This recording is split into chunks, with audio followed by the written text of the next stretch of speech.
I'm not making this video to start a race war. I'm making this video because I think one of the biggest reasons this country keeps ripping itself apart is because people have forgotten how to listen to pain without making it about themselves. And from the outside looking in, something I've noticed over and over again is that a lot of black people are not asking to be worshipped. They're not asking for pity. They're not asking for special treatment. A lot of the time, most of the time, they're just trying to explain what life has felt like for them and their families. And somehow, the second those conversations start, everything turns into a debate. No listening, no understanding, no curiosity, a debate.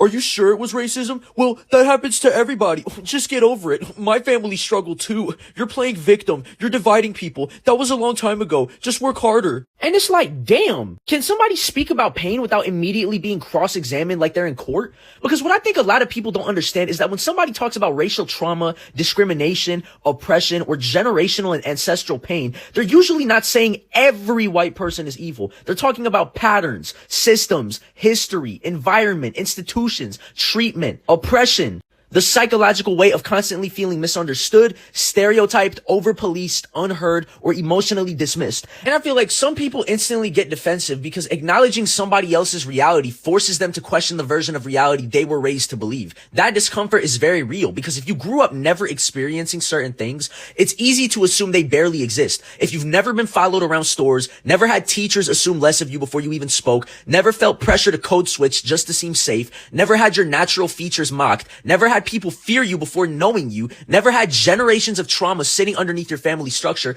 then of course certain conversations are going to sound exaggerated to you. And it's not because you're automatically a bad person. It's because human beings struggle to fully understand pain they've never personally had to carry. And honestly, the more I observe, the more I realize that's where I think a lot of the division comes from. People hear pain as accusation instead of communication. So instead of listening, they defend themselves. Instead of asking questions, they shut down. Instead of empathy, it becomes ego protection. It turns into just this debate, deflection, dismissiveness, rejection. And that's exhausting for people who already feel unheard. Imagine opening up about something painful and constantly being told, that didn't happen, it's not that bad, you're overreacting, you're too sensitive, you're the real racist for bringing it up. Do people realize how psychologically draining that is? To feel like you have to provide a PowerPoint presentation every time you talk about your own lived experience just to earn basic human understanding?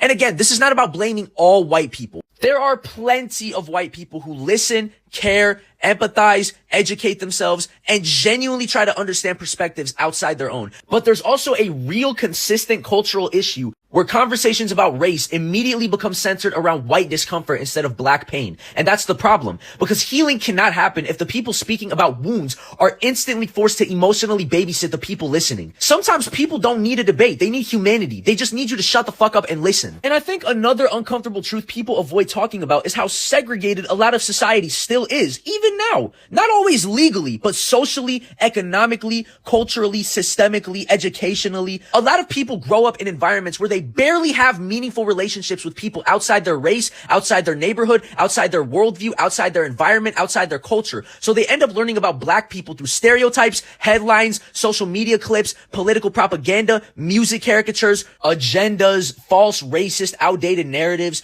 crime statistics stripped of context, or internet outrage instead of actual human connection. And then people wonder why empathy is broken, why we're still divided, why there's so many racial issues in this country. You cannot fully understand somebody's humanity if your only exposure to them is through fear, stereotypes, or surface level interactions. That is conditioning. And I think what a lot of black people are truly asking for is not guilt, it's acknowledgement. That's it. Acknowledgement that history leaves scars, acknowledgement that systems can affect people differently, acknowledgement that generational trauma is 110% real, acknowledgement that discrimination did not magically disappear just because laws changed, acknowledgement that being constantly invalidated hurts. That's it. That's fucking it.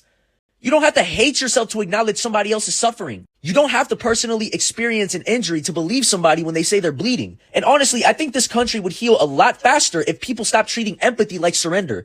Listening does not erase you. Understanding somebody else's pain does not attack your identity. Acknowledging racism exists does not mean every white person is evil. And speaking about racial pain does not automatically mean somebody is spreading division. Sometimes people are just fucking tired, man. Tired of feeling unseen, dismissed, tired of explaining themselves, tired of carrying generations of pain while also being told that pain pain doesn't exist. And I think if more people had the emotional maturity to sit with uncomfortable truths without instantly becoming defensive, we would finally start having real conversations instead of rehearsed arguments. Because at the end of the day, this isn't even about politics. This is just about humanity. And humanity starts dying the second people care more about protecting their comfort than understanding somebody else's pain.